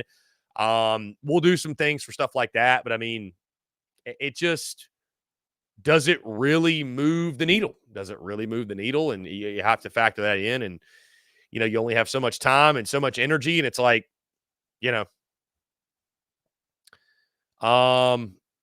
Rubenation throwing balled up paper in trash cans in resource class isn't high school basketball. ARTB says, off subject, well-known lawyer just donated $30 million to South Carolina School of Law. Wish $30 million would be donated to NIL so we can catch up with other schools. I mean, to your point, man, I wonder. I don't know. I mean, they got to upgrade the school itself also, right? So, Sieber says, Vandy drags the Gamecocks and the chicken lay an egg on the grill again. We got the Tennessee folks chiming in.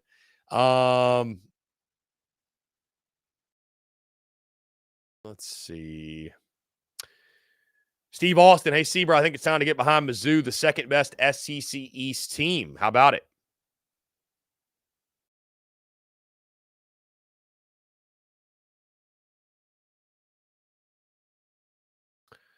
Let's see. Getting into, guys, your questions, your comments, your voicemails. If you got anything you want to chime in, be part of the show, guys. We'd love to hear your thoughts, your predictions, what have you. Robbie Davis texted in. What's up, Chris? It's Robbie Davis. I just wanted to give you my prediction. My prediction is South Carolina 41, Vanderbilt 20. Go Gamecocks. That's me holding a grudge for somebody picking at me for having a disability. And I don't hold grudges for people that do that. If you don't like me because I have a disability, then here's an idea to get to know me. Love your show. Okay, I didn't know that happened. So, anyways, Robbie's got 41-20.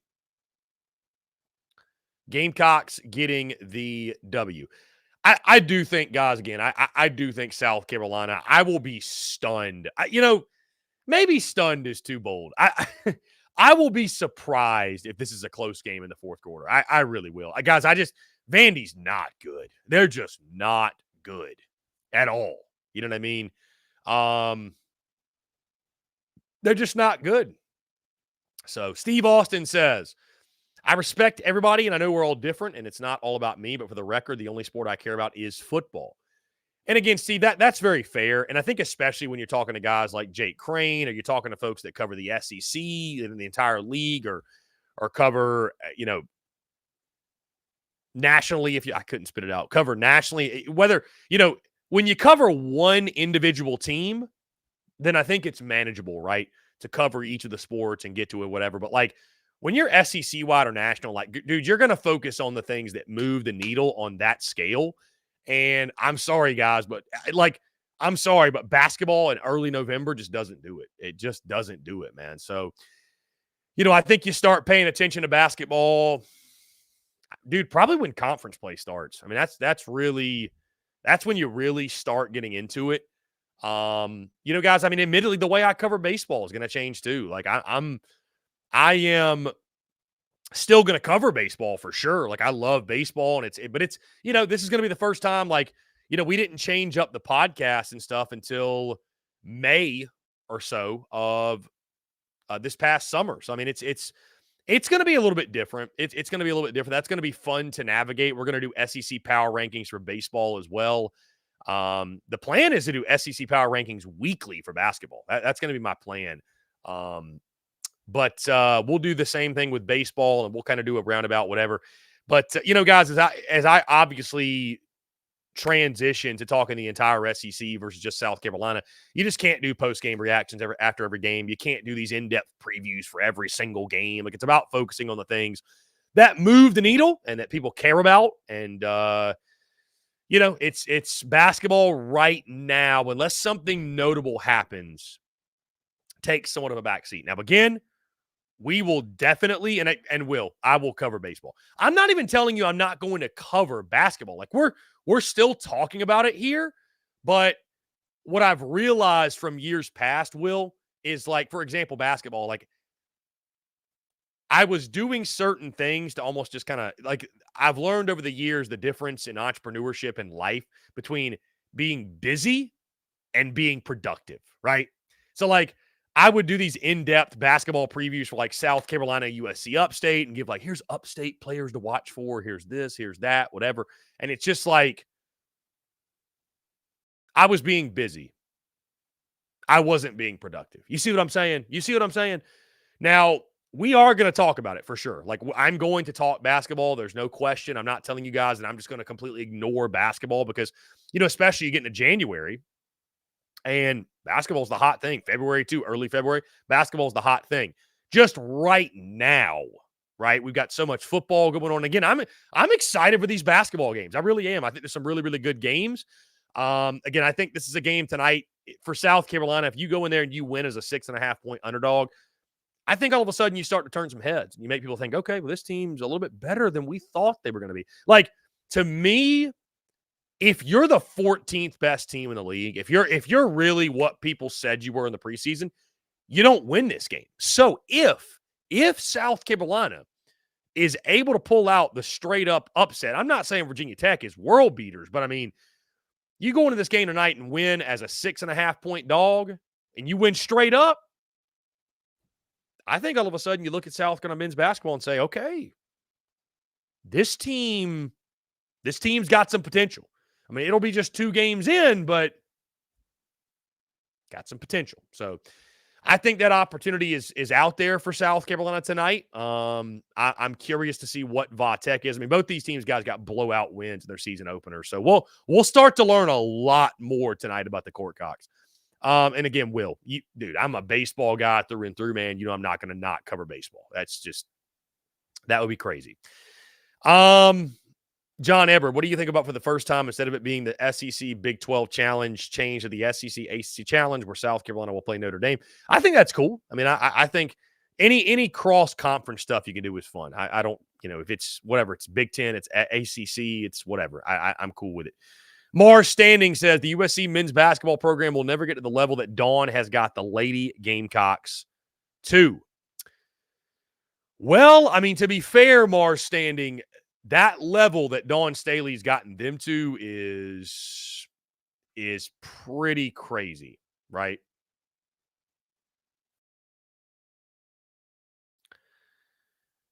It's pretty crazy. Dude, here's something I didn't even think about.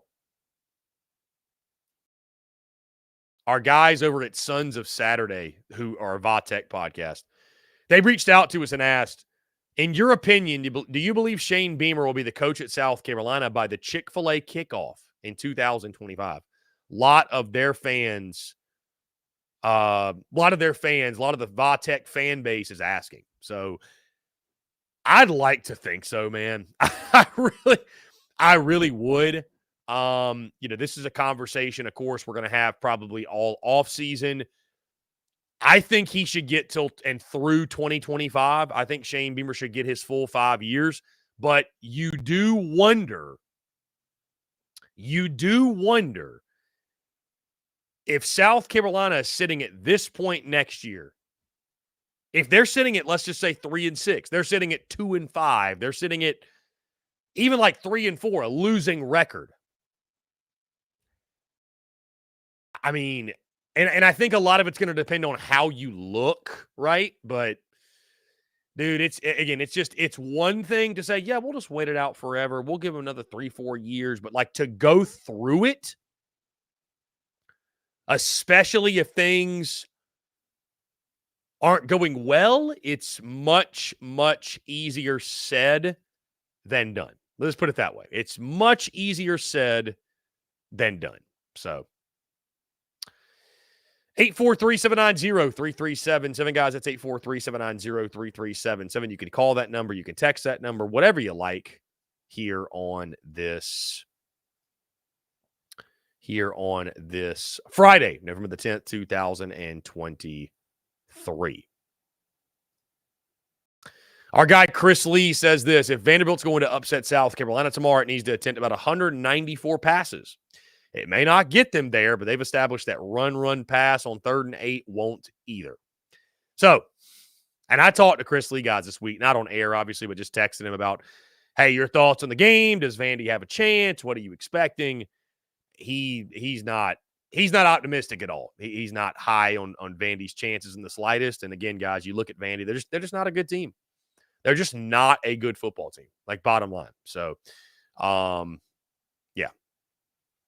Frank says, thanks to all of our vets. Indeed. Happy Veterans Day.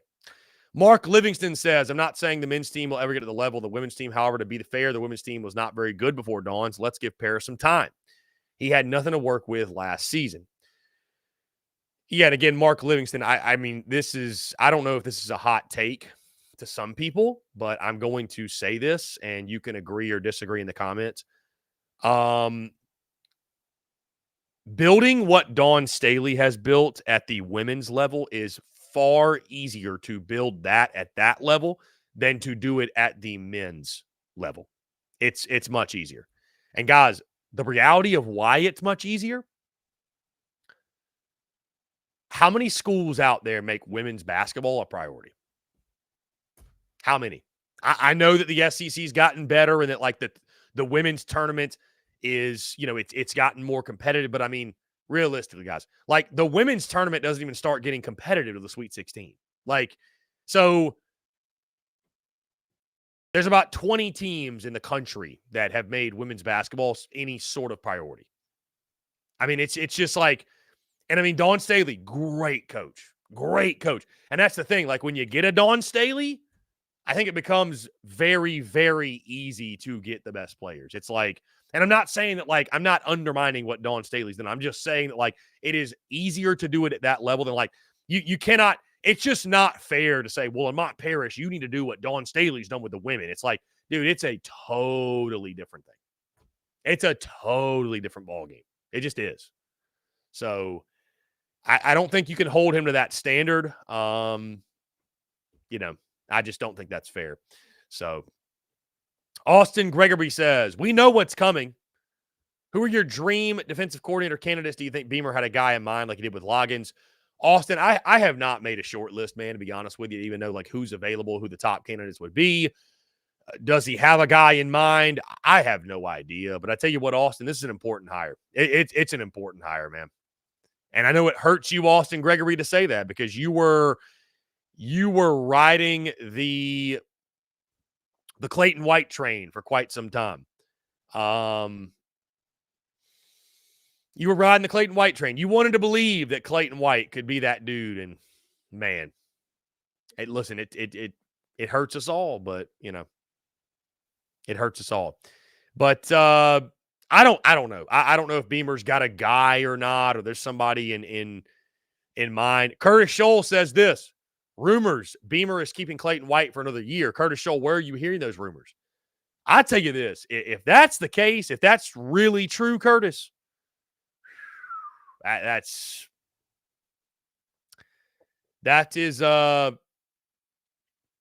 going to be a tough pill to swallow for Gamecock Nation. Just flat out. That's going to be a tough pill to swallow for Gamecock Nation. Truly. Blake Queen, why are we so high on a blowout against Vandy? We lost hope in the first half against Furman, and we're puckered up for 4 quarters against Jacksonville State. I mean, Blake, the Vandy game ended up being a blowout. Or excuse me, the Furman game. The Furman game ended up being a blowout. I'm not telling you there won't be tense moments in this football game. And listen, Will Shepard and Jaden McGowan, they're going to get theirs. Like, I'm fully expecting they're going to get theirs. But, I think, Blake, again, you look at what South Carolina has been on the home field and just how bad Vandy is, Blake. I mean, it's somebody else commented here and said, Let's see. Mars standing. The fan base would lose their minds if Vandy upsets the Gamecocks tomorrow.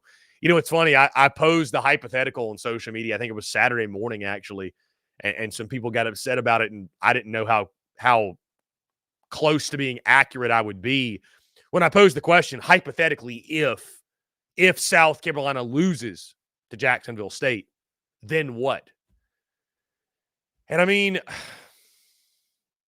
dude, I guess I'd say the same thing about Vanderbilt. I mean, if you lose to Vandy, then what? I mean, it's you are correct though. The fan base would lose their collective minds. That's no doubt. So, Cocky Twan says the Stoics say you can only control your feelings. Anything outside of that is out of your control. Cocky Twan, that's very good by you. You are correct. You are correct.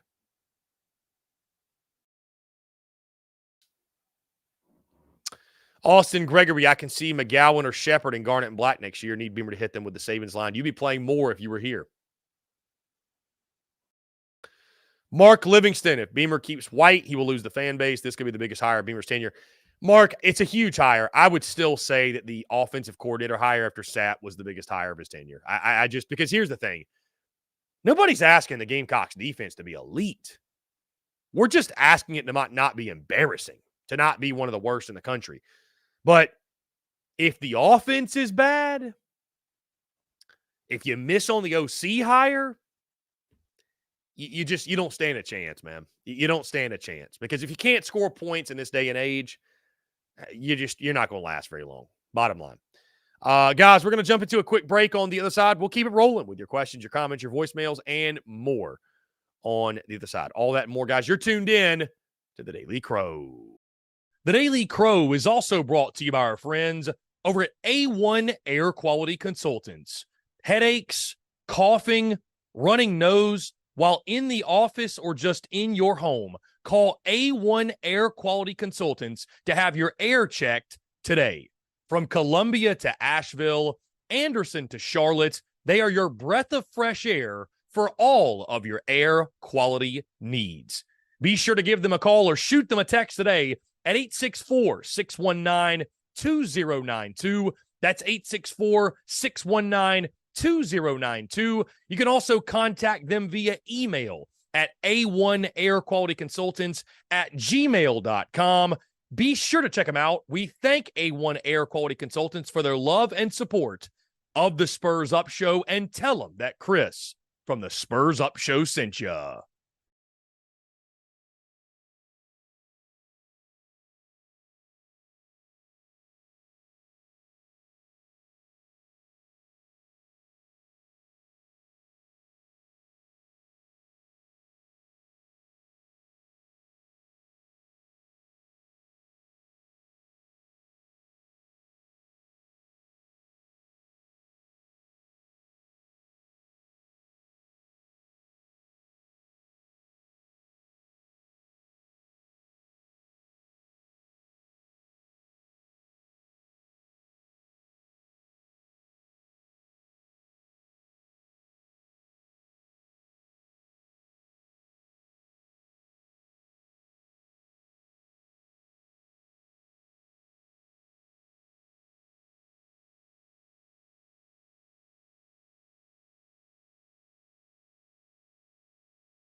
Watch your doggy, ho.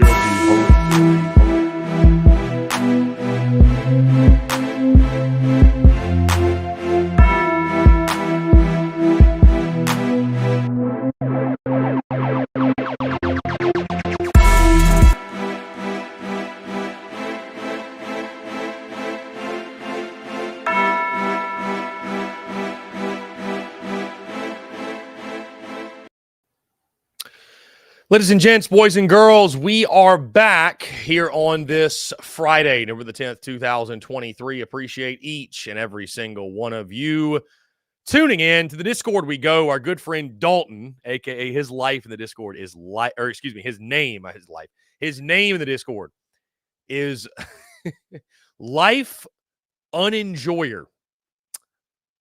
Life Unenjoyer. So I think the football season's taking a toll on Dalton. He says, how many more presidential administrations do you think it's going to take for Vanderbilt to beat us? Dude, who knows, man? Let me ask you this. Does the streak get to 20? Does it get to 20? I mean, why not, guys? It's, again, death taxes and South Carolina beating Vandy. It doesn't matter how good or bad Carolina is, Vandy is. Gamecocks always find a way to win. So I certainly don't think it's getting snapped this year. I really don't. Let's see. Austin Gregory says, I don't think the DC hire is going to be the biggest of his tenure. But the DC fire certainly is. He also says, seeing some Tennessee fans who truly think they have no shot to lose to Mizzou. Personally, I'm not even convinced Tennessee's the better team. You know, admittedly, Austin, that was a game where I took Mizzou over the summer, and now I'm going with Tennessee. I mean, it's truly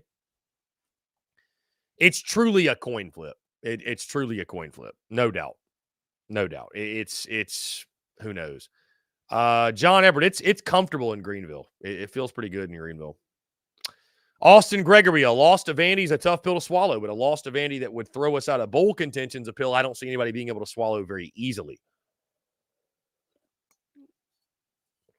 I mean, Gamecock Nation would lose their minds for sure, and I wouldn't blame them. It would make the final two games of the season just super, super depressing. Just knowing that no matter what, you can't get to a bowl game. I will say this, guys. No matter what, I am fired up for bowl season. I think it's going to be a good time. I'm fired up for bowl season. So.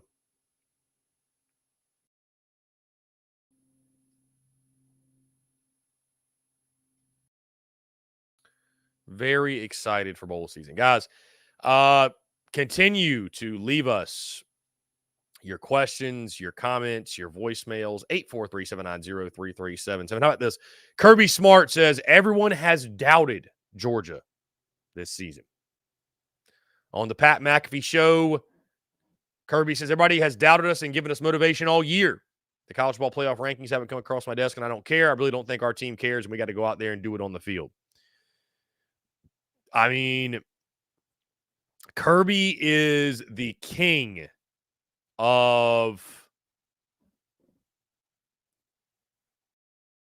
though, I say this. People that want to say that, and try to mock Kirby Smart and say that Kirby's the king of the spin zone or creating a narrative, bro, that's what you're supposed to do as a head football coach. Kirby said it many times. The number one thing they are fighting is complacency. That's the number one thing that they are fighting. Complacency. So I don't know why it should surprise. I mean, listen, Georgia has been doubted this year. Have they not? Some of it by their own doing, right? But some of it also, too, Georgia lost, lost a lot of pieces, right? Lost their OC, lost their quarterback, lost a pair of tackles or what have you, lost a bunch on defense. And so a lot of people were going against Georgia. Heck, I didn't pick Georgia to win at all. So, I mean, Georgia's been doubted. I don't think what Kirby Smart is saying is wrong. I know it gets old to people because it's oh my God, you're the favorite in every game. You're the favorite to win it all. But to say they haven't been doubted at all is just wrong. And I mean, I think that you're missing, like, take your shots, but like, I'd love Kirby Smart to be my head football coach. Like, I think Kirby Smart is a fantastic, he's the best football coach in college ball right now. And he's a master motivator. You listen to any of his halftime speeches, post-game speeches, dude, that man will make you want to run through a brick wall just hearing him say what he's got to say. And whatever his method is, it's working. So, like, I don't really understand the whole let's pile on Kirby Smart and belittle Kirby Smart. Like, they have been doubted this year. And what Kirby Smart does to motivate his team, it works. And nobody loves the fact they've been doubted more than him because it makes his job a lot easier. Okay, back into your questions, guys. I went on a little Kirby Smart rant there. Austin Gregory, do you think the Lane Kiffin audio being leaked the week of their biggest game of the year is a coincidence? I think it is coincidence, Austin, unless, I mean, who do you think leaked the audio? It's got to be the kid. It's got to be the kid. It has to be the kid, right? So if you're, So if you're trying to insinuate that, like, Georgia had something to do with it, I mean, I don't think so.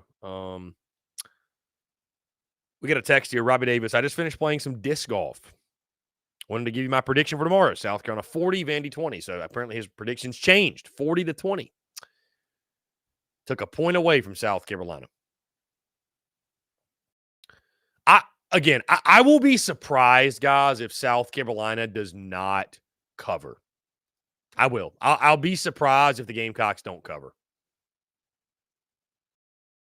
Yep. I will be surprised if the Gamecocks do not cover, truly. Mm-hmm.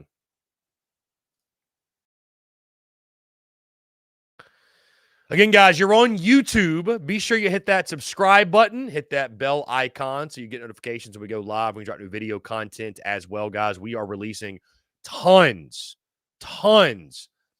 of video content, multiple videos per day. So if you like the show, you want to get a visual as well, you can do so on YouTube. And again, guys, appreciate all those who have been interacting and giving feedback on those videos. Truly do appreciate it. Also, guys, you can hear the podcast every single day on iTunes, Spotify, Google Podcasts, wherever you get your podcasts.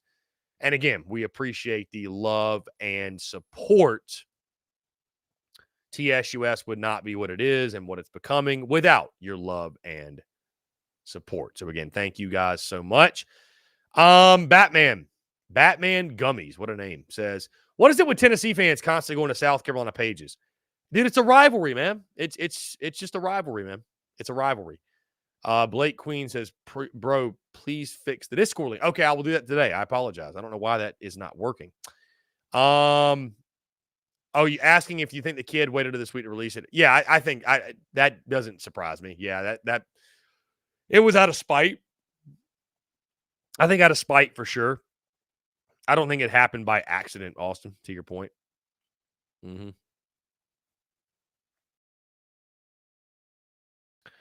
Somebody DM me this question on Instagram. Legitimate question. How do we get word to Clayton White to not line up a safety over McGowan tomorrow? It's been too many weeks in a row where a slot receiver makes our safeties look stupid. Figured we could maybe be proactive this week. Dude, the fact that we're having to say stuff like that, I mean, goes to show you how sideways things are. So Steve Austin, I never considered Rocky Top a real rival. Well, Gamecock and Tennessee fans seem to hate each other, so I think that's really what makes it a rivalry. Guys, we'd love to hear your thoughts and your predictions for the game tomorrow. South Carolina, Vandy. Also, if you got any bold predictions for the SEC or college football as a whole. Penn State, Michigan, going to be one hell of a game. Going to be a lot of fun. Looking forward to that one. The rest of the slate, it's a fun slate, no doubt. It's a fun slate, no doubt. We got a lot of college basketball this weekend. But again, guys, I want to hear your thoughts, your predictions. I mean, let me ask you this. What percentage do you put at it? What percentage do you put on it that South Carolina could lose to to Vanderbilt. Is there even a shot? Even a shot? Is there even a shot?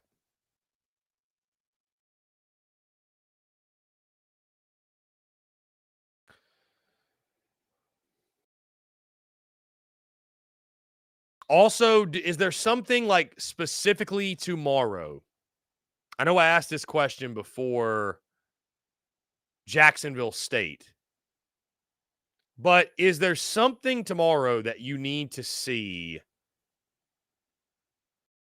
that'll make you feel better about this football team?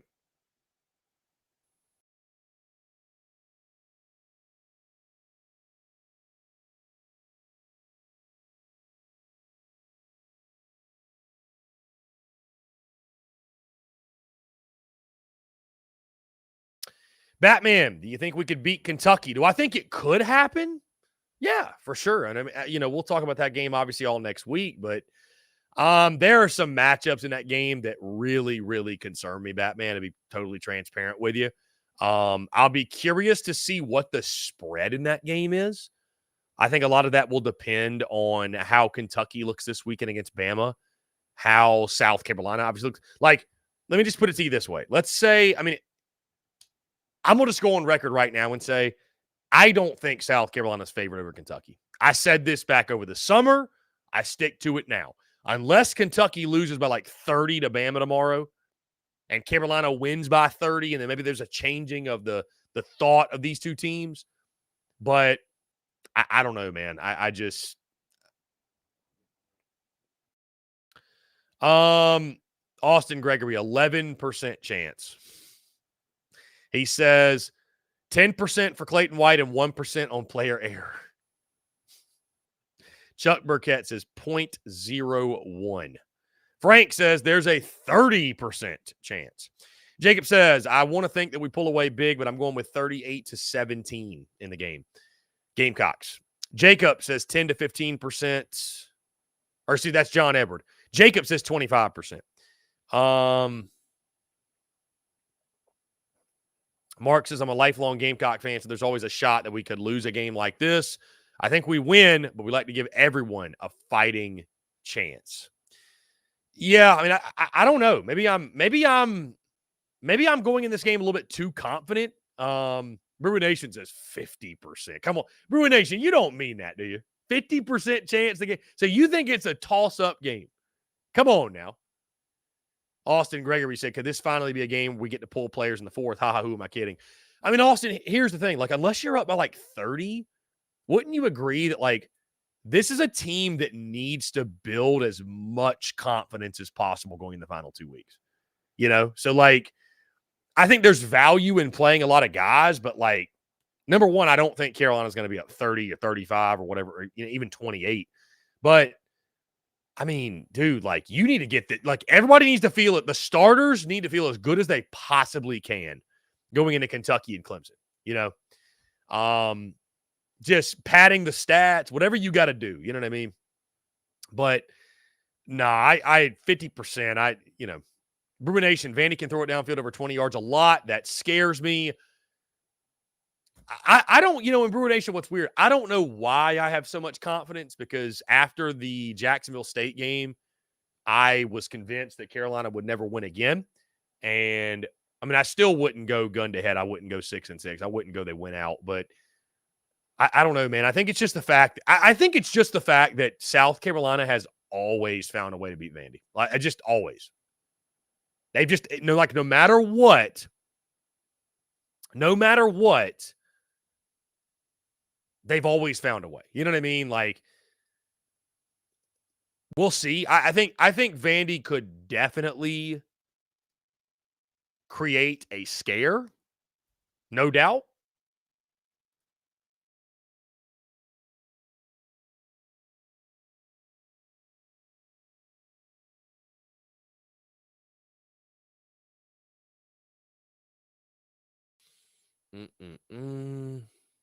So we'll see what happens.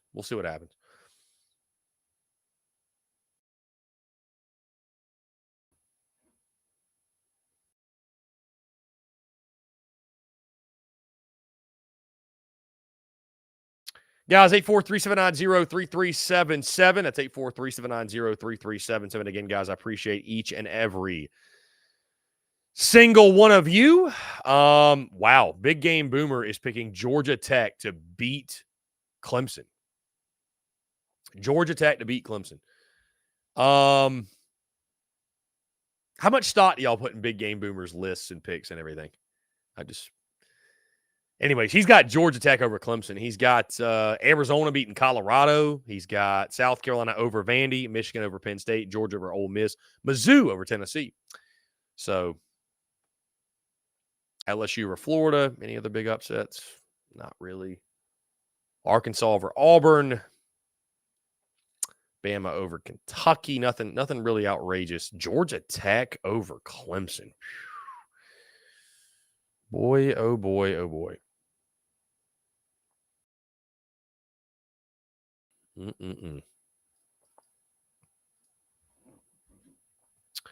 Let's see.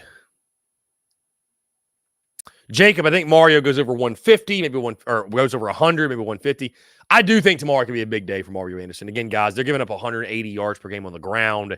Have not been able to stop anybody, so I will not be surprised if Mario Anderson has a really, really productive day for South Carolina. Batman, I hear Vandy's coach was taking shots at the Gamecocks defense. Where? Do you have – where? Austin Gregory on the bright side. At least we aren't playing the most hostile environment in the SEC at Vandy. Yeah.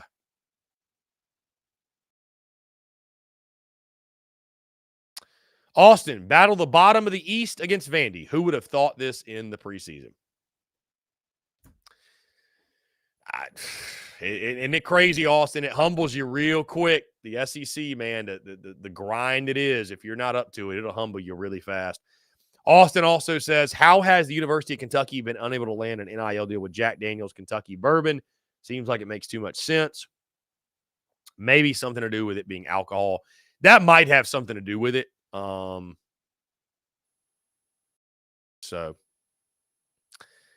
Austin, at risk of things going sideways, I'm going to read this comment.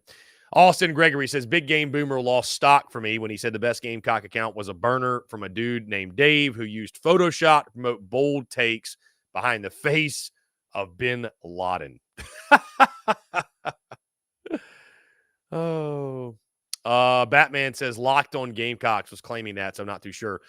Yeah, I haven't seen anything. I mean, unfortunately, Batman, whatever they said, even if it was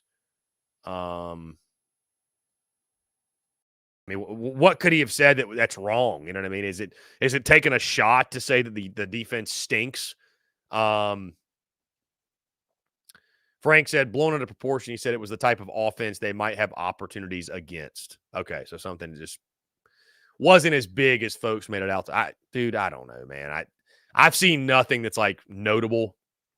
But again, all the shots that South Carolina, could receive they're earned, unfortunately, at this point. So they are earned. They are earned.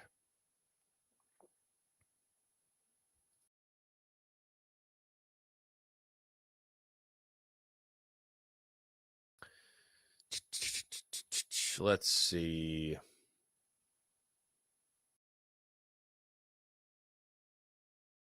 Again, guys, appreciate each and every single one of you tuning in. Thank you all so much for the continued love and support.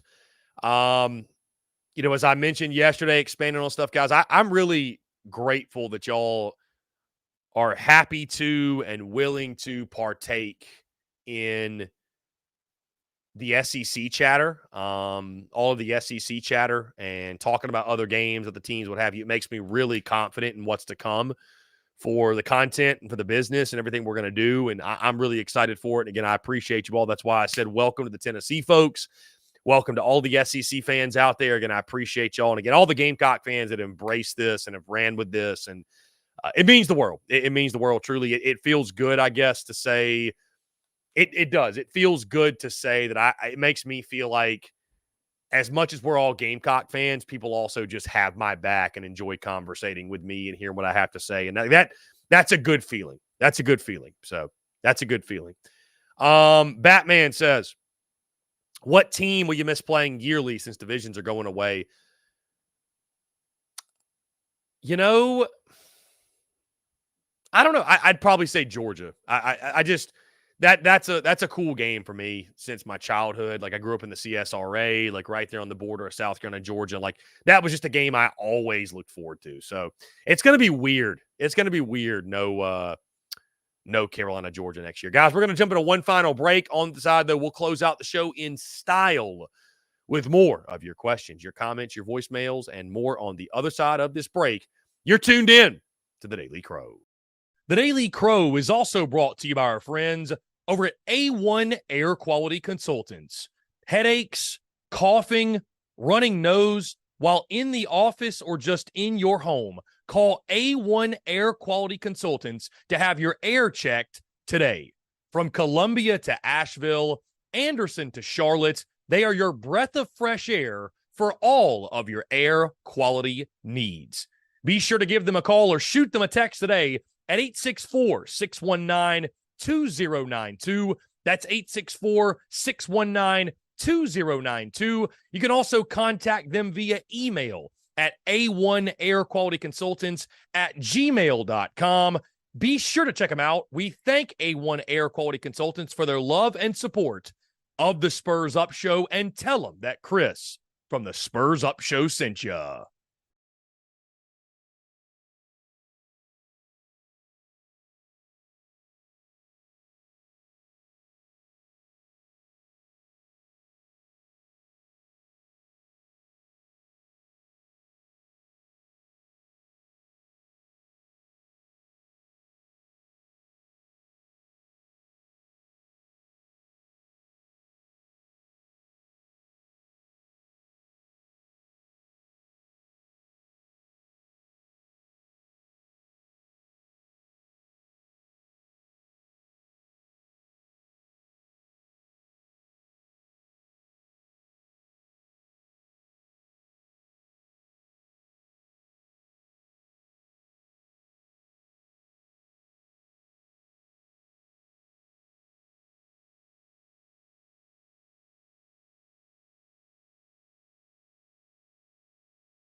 Watch your Dougie, ho.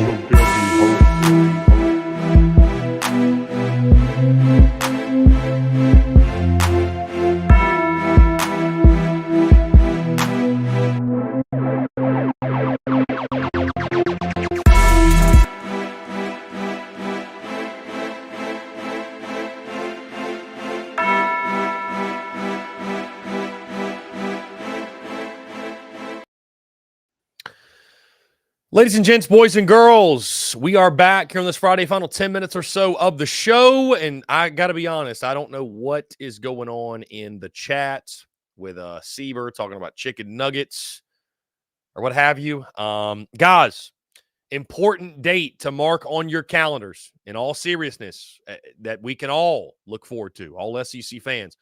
December the 13th. That is a date to mark on your calendar. And you're asking, Chris, why? What's going on? December the 13th is when the 2024 SEC football schedule will officially be released. So December the 13th, we'll know exactly what the schedule looks like for each and every single SEC team, which is always a lot of fun, right? Because it's cool to see who you play, when you play them, where you play them, all that good stuff. So December the 13th, guys, you can look forward to, and certainly we will react to that when that happens. Going to be a lot of fun. Guys, also a quick update. So there's a triple header happening in Charlotte tonight. So South Carolina Vatech is game 3 of that triple header. So the tentative start time is 9:30. Do not be surprised if that's like a 10 o'clock tip-off, which, I mean, crazy late, but whatever. It is what it is. Steve Austin says, when does the portal open? I'm not exactly sure, Steve. That's a good question. I'm not exactly sure, though. Let's see.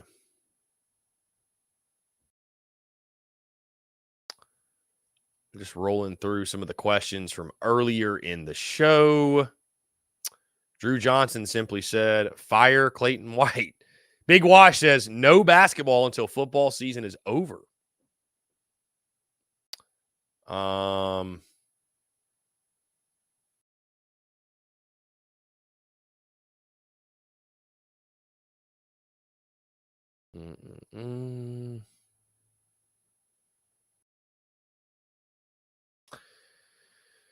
Anyways, a lot of questions today. A lot of questions. Chuck Burkett, we're part of the SEC West next year. Unreal. Someone at SEC office has airline stock.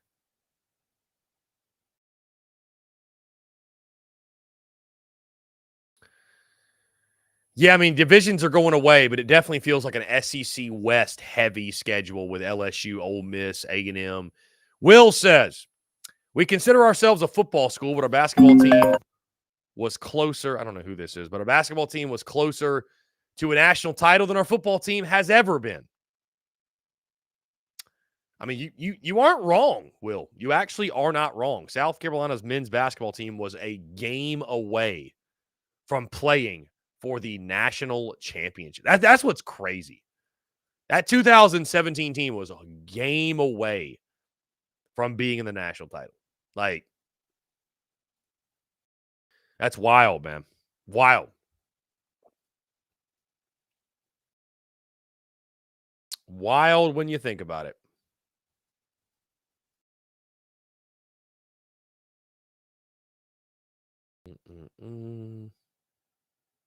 Steve Austin, here's a question. Can Dawn Staley coach football? Austin, I've always thought we were a baseball school, to be honest. Football is king, Austin, but I've always viewed baseball as the crown jewel of South Carolina, truly. I think it still is. I think it's just that it's that sport that, you know, you hang your hat on, back-to-back national champions. I mean, it's lost a little luster, Austin, over the years just because Gamecocks baseball has not quite been what it was, right? But yeah, so Batman says, I don't like the idea of super conferences. Well, that's probably what's coming, Batman. Unfortunately, or fortunately, unfortunately, however you want to look at it, that's probably what's coming. So,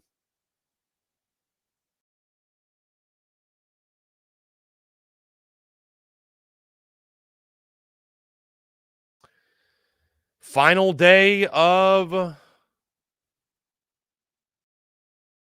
fall ball for South Carolina. So, before you know it, man, less than 100 days to opening day, it's going to be here. That's going to be a blast, man. I mean, I've talked to you guys a lot about the transition that we'll be making at some point soon, and the fact that, like, I'm talking way more SEC content as a whole than just South Carolina.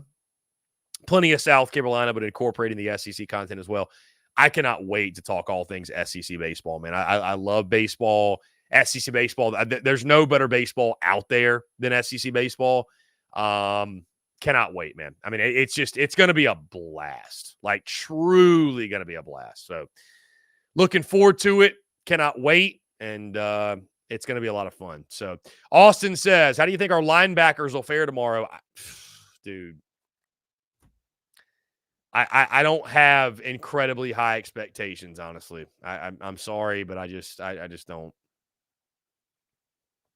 I mean, I will say this, guys. I do think that South Carolina's defense, it's going to be somewhat of a relief. It is going to be a relief because Vandy's just not good. Just not good. They're just not good. So they're just not good. So I do think that South Carolina will be able to do some things defensively. So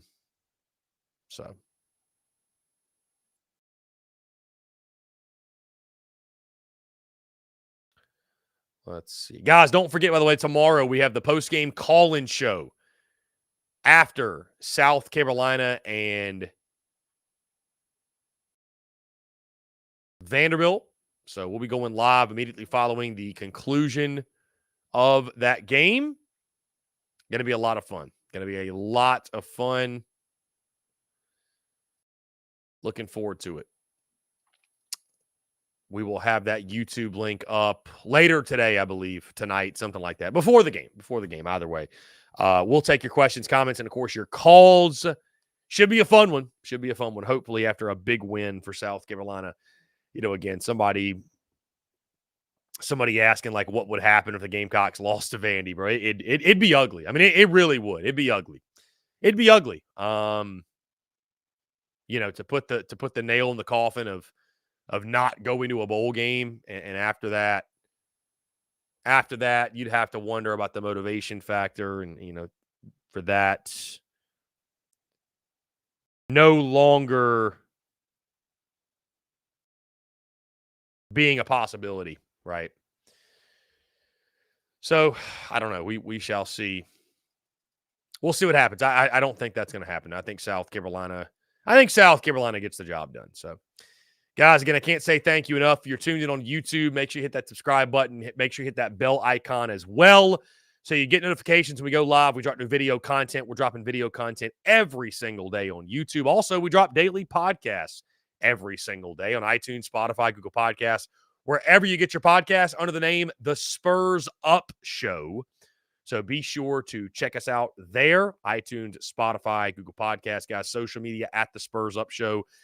Content bleeding out of the eyeball, certainly, so stay tuned for that. And, yeah, guys, another great week in the books, man. I can't say thank you guys enough for the love, for the support. Truly, this business, this entity, it would not be what it is, would not be what it's becoming without your love and support. Just feels good to know you guys have our back. Hey, I appreciate the Tennessee guys who chimed in. I appreciate the rival fan bases, the other SEC fan bases that chime in and tune into the show. It's always a lot of fun. We appreciate you guys interacting and being a part of it. And yeah, it's always a really, really, really good time. So, again, guys, I've got 41-24 South Carolina taking down Vanderbilt. I think the Gamecocks get a big win, get to 4-6, and set the stage for the Kentucky and Clemson games to try to win out and reach bowl eligibility. Guys, that being said, we have hit 2 o'clock and appreciate you all tuning in. Thank you all so much. Have a great weekend. Go Cox. Beat Vandy. And we will talk to you all on tomorrow for the post-game call-in show. Y'all have a great weekend.